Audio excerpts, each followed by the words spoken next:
Kenalkeun nami abdi Muhammad Saiful Anugrah, asli katurunan Bapa jeung Mama. Dina kasempatan ayeuna abdi bade nerangkeun kabersihan. Ibu, Bapak, sadayana ai kabersihan teh saparoh dina kaimanan.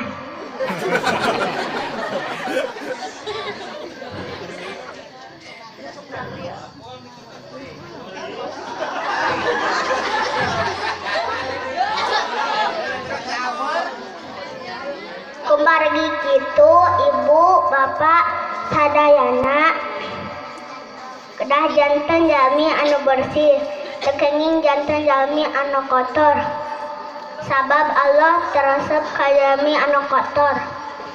Saur Kanjeng Nabi sunat babasi dina dinten Jumat teh nyaeta hiji potongan kuku ngan jeung ramona, 2 motong kumis ngan jeung bibirna, 3 motong bulu perji ngan eta oge jeung siki-sikina.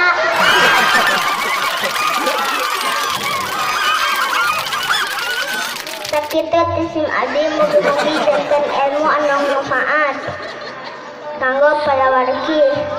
Daun salam, daun awi ka ibu Iis sandakui salam lepet sim abdi ka istri geusan pintu ngaji. Wassalamualaikum warahmatullahi wabarakatuh.